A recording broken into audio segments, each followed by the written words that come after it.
Clip number 386 انشاءاللہ عز و جل اس کلپ میں سورہ اعراف کی آیت نمبر 178 سے 180 تک کی تلاوت، ترجمہ اور تفسیر قرآن صراط الجنان سنیں گے۔ بسم اللہ الرحمن الرحیم، اللہ کے نام سے شروع جو نہایت مہربان رحمت والا ہے۔ من یہد اللہ فہو المہتدی ومن یضلل فأولئک هم الخاسرون۔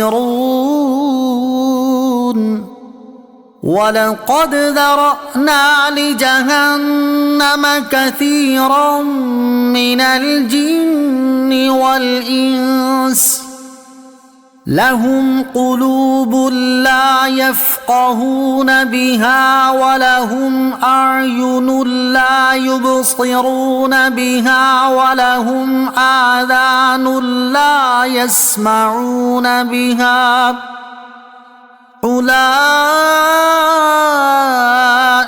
كَالْأَنْعَامِ بَلْ هُمْ أَضَلُّ اولئک هم الغافلون۔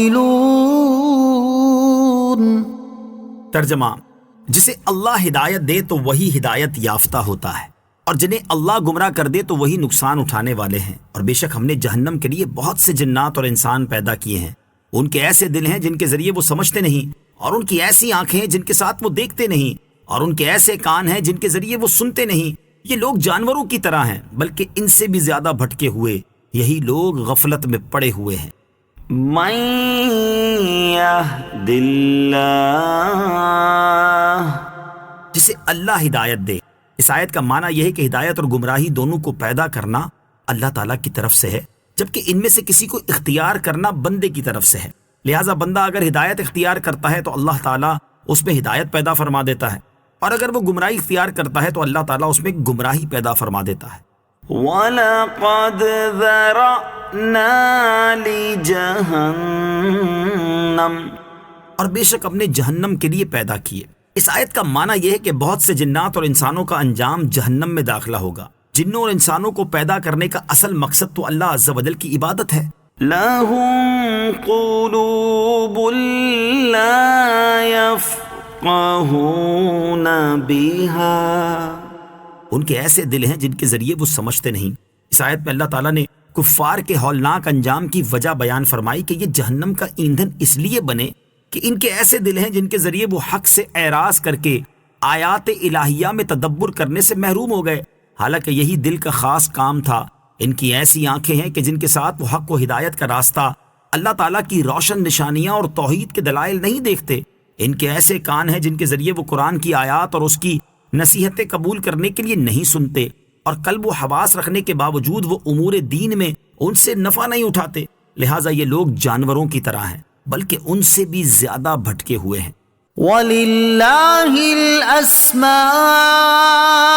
الْحُسْنَى فَادْعُوهُ بِهَا وَذَرُوا الَّذِينَ يُلْحِدُونَ فِي أَسْمَائِهِ سَيُجْزَوْنَ مَا كَانُوا يَعْمَلُونَ۔ ترجمہ: اور بہت اچھے نام اللہ ہی کے ہیں، تو اسے ان ناموں سے پکارو اور ان لوگوں کو چھوڑ دو جو اس کے ناموں میں حق سے دور ہوتے ہیں، ان قریب انہیں ان کے اعمال کا بدلہ دیا جائے گا۔ وَلِلَّهِ الْأَسْمَاءُ الْحُسْنَى، اور بہت اچھے نام اللہ ہی کے ہیں۔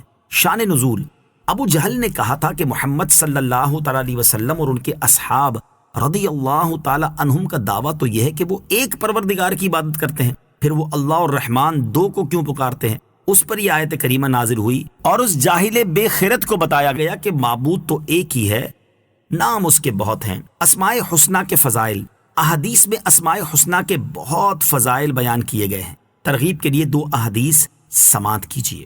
بخاری شریف کی حدیث ہے، حضرت ابو ہریرہ رضی اللہ تعالی عنہ سے روایت ہے، رسول اللہ صلی اللہ تعالی علیہ وسلم نے ارشاد فرمایا، بے شک اللہ تعالیٰ کے 99 نام ہیں، یعنی ایک کم 100 جس نے انہیں یاد کر لیا وہ جنت میں داخل ہوا۔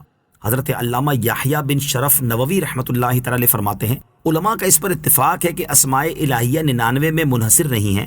حدیث کا مقصود صرف یہ ہے کہ اتنے ناموں کو یاد کرنے سے انسان جنتی ہو جاتا ہے۔ نمبر 2، ایک روایت میں ہے کہ اللہ تعالیٰ کے 99 نام ہیں، جس نے ان کے ذریعے دعا مانگی تو اللہ تعالیٰ اس کی دعا کو قبول فرمائے گا۔ الذين يلحدون في أسمائه، جو اس کے ناموں میں حق سے دور ہوتے ہیں۔ اللہ تعالیٰ کے ناموں میں حق و استقامت سے دور ہونا کئی طرح سے ہے۔ ایک تو یہ ہے کہ اس کے ناموں کو کچھ بگاڑ کر غیروں پر اطلاق کرنا، جیسا کہ مشرکین نے الہ کا لات اور عزیز کا عزا اور منان کا منات کر کے اپنے بتوں کے نام رکھے تھے۔ یہ ناموں میں حق سے تجاوز کرنا اور ناجائز ہے۔ دوسرا یہ کہ اللہ تعالیٰ کے لیے ایسا نام مقرر کیا جائے جو قرآن و حدیث میں نہ آیا ہو، یہ بھی جائز نہیں، جیسے کہ اللہ تعالیٰ کو سخی کہنا، کیونکہ اللہ تعالیٰ کے اسماء توفیق کیا ہے۔ تیسرا یہ کہ حسن ادب کی رعایت نہ کرنا۔ چوتھا یہ کہ اللہ تعالیٰ کے لیے کوئی ایسا نام مقرر کیا جائے جس کے معنی فاسد ہوں، یہ بھی سخت ناجائز ہے، جیسا کہ لفظ رام اور پرماتما وغیرہ۔ پانچواں یہ کہ ایسے اسماء کا اطلاق کرنا جن کے معنی معلوم نہیں ہے اور یہ نہیں جانا جا سکتا کہ وہ جلال الہی کے لائق ہیں یا نہیں۔ الحاد فی الاسماء کی ایک صورت یہ بھی ہے کہ غیر اللہ پر اللہ تعالیٰ کے ان ناموں کا اطلاق کیا جائے جو اللہ عز و جل کے ساتھ خاص ہیں، جیسے کسی کا نام رحمان، قدوس، خالق، قدیر رکھنا یا کہہ کر پکارنا۔ ہمارے زمانے میں یہ بلا بہت عام ہے کہ عبد الرحمن کو رحمان، عبد الخالق کو خالق اور عبد القدیر کو قدیر وغیرہ کہہ کر پکارتے ہیں۔ یہ حرام ہے، اس سے بچنا لازم ہے۔